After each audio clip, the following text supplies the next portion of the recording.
पहले उत्तर प्रदेश में मुसलमानों को नमाज पढ़ने पर रोक लगाई और इस बिल के द्वारा मीठी ईद के जायके को कड़वा करना यही असली सौगाते मोदी था। क्या धमकाना चाहते हो भाई? आपकी इतनी लंबी कतार से एक भी मुस्लिम महिला नजर नहीं आती है। संसद का कानून है, सबको स्वीकार करना पड़ेगा कि कोई न सर उठाकर चल सके। सर मैं खुद एक मुस्लिम महिला हूँ, कागजों की कैद में बस नाम रह जाएंगे। हेलो गाइस, तो कैसे हो? उम्मीद करता हूँ बहुत ही अच्छे होंगे। और आज की नई वीडियो में हम बात करने वाले हैं और जो वीडियो देखने वाले हैं तो वक्फ बोर्ड बिल के ऊपर इकरा हसन ने संसद में जोरदार भाषण दिया, जोरदार धमाका दिया, सबको हिला दिया है। और देखते हैं मोदी सरकार को मुंह तोड़ जवाब दिया है। तो वीडियो देखते हैं, बाकी बाद में बात करेंगे। और आप लोग मुझे कमेंट करा कीजिए, मेरे चैनल को सब्सक्राइब कर दीजिए लाइक करके, और शेयर भी कर दीजिए ताकि मैं आप लोगों के लिए ऐसे ही वीडियो लाता रहूं। और आपके एक लाइक से मेरा हौसला बढ़ता है वीडियो बनाने का भी। तो चलो वीडियो शुरुआत करते हैं, बाद में बात करेंगे, ठीक है? सुश्री इकरा चौधरी जी, प्लीज आप बोलिएगा। धन्यवाद सभापति जी। मैं सबसे पहले दाद देना चाहती हूँ इस बिल के टाइमिंग की कि अभी ईद की रौनक बुझी भी नहीं थी और हमारी जड़ों पर एक नया फरमान लाया गया। पहले उत्तर प्रदेश में मुसलमानों को नमाज पढ़ने पर रोक लगाई और फिर सौगात में ये बिल लाया गया। निसार में तेरी गलियों पे है वतन, जहाँ चली है रिवाजो गैर कि कोई ना सर उठाकर चल सके।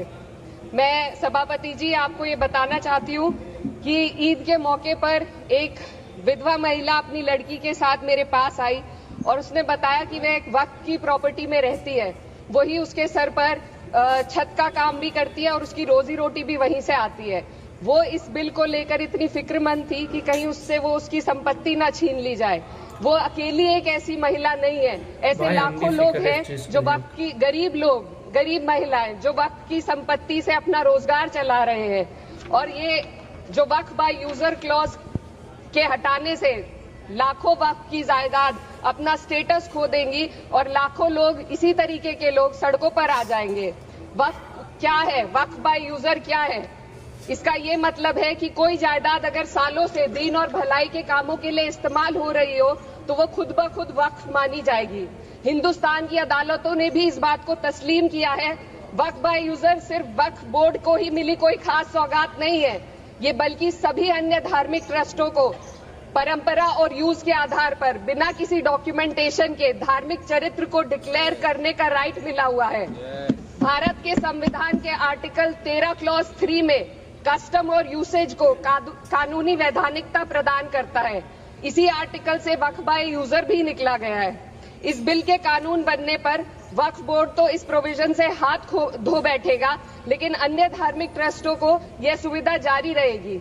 इससे भारतीय संविधान के आर्टिकल 14 और 15 का सीधा उल्लंघन है, जो धर्म और जाति के आधार पर भेदभाव और कानून के सामने सभी की बराबरी पर जोर देता है। मैं इसके साथ ये भी कहना चाहती हूँ कि सत्ता के लोग जो एक दूसरे की पीठ थपथपा रहे हैं कि वक्फ बाय यूजर का जो अमेंडमेंट इन्होंने दिया उसको एक्सेप्ट कर लिया गया है, लेकिन इनकी शरारत यह है कि उसके साथ ही एक ऐसा प्रोवाइजो इसमें शामिल किया गया जिसके आधार पर यह कहा गया है कि अगर कोई भी वक्फ की संपत्ति विवादित हो तो वो अपना वक्फ स्टेटस खो देगी।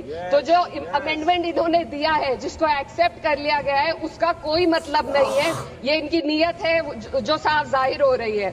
सोने पर सुहागा एक काम और किया है। सरकार ने वक्फ की कानून के सेक्शन 107 को हटाकर लिमिटेशन एक्ट में 12 साल तक ही किसी के खिलाफ अदालत में जाने का प्रोविजन है।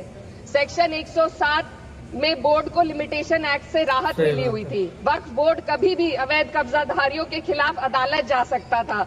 अगर ये सेक्शन ना हो तो अवैध कब्जा करने वाले लोग कानूनी प्रक्रिया का फायदा उठाकर वक्फ की प्रॉपर्टी को हड़प सकते हैं।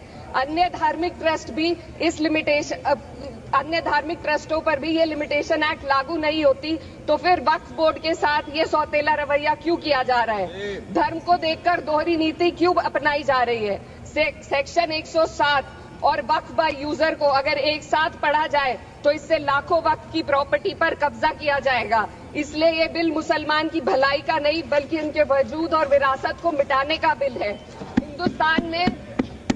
हिंदुस्तान में बहुत सारे धार्मिक ट्रस्ट हैं जिसमें उस खास मजहब के लोग शामिल होते हैं और सही उसका बात है भाई, इंतजाम बिल्कुल। करते हैं। और ये बात समझ में आने वाली भी है, क्योंकि जो व्यक्ति अपने मजहब के रीति रिवाज को जितना अच्छे से समझ सकता है, किसी अन्य मजहब का व्यक्ति नहीं समझ सकता।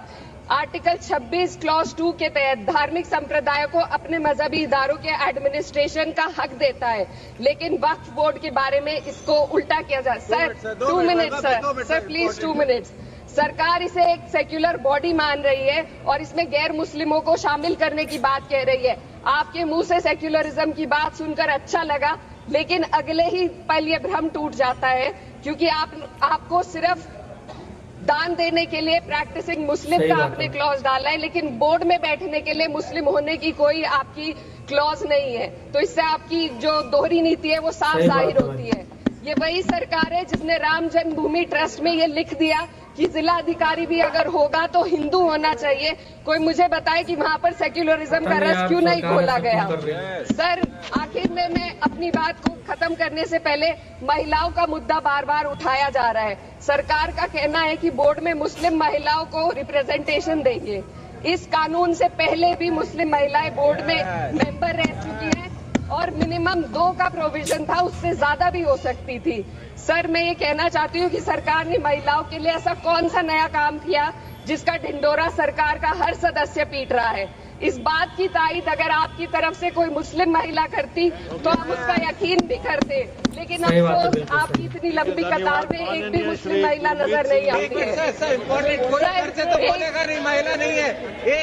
मैं खुद एक मुस्लिम महिला हूँ, मैं सिर्फ सर मैं माइनॉरिटी महिला हूँ। इस सदन में हम सिर्फ 2 महिलाएं हैं और उस नाते से मैं ये बात कहना चाहती हूँ कि इस बिल के माध्यम से मुस्लिम महिलाओं को कुछ नहीं मिल रहा है। ये हमें कुछ नहीं देना चाहते, सिर्फ टोकनिज्म हमारे नाम पर बनाकर एक नैरेटिव मीडिया में चलाना चाहते हैं।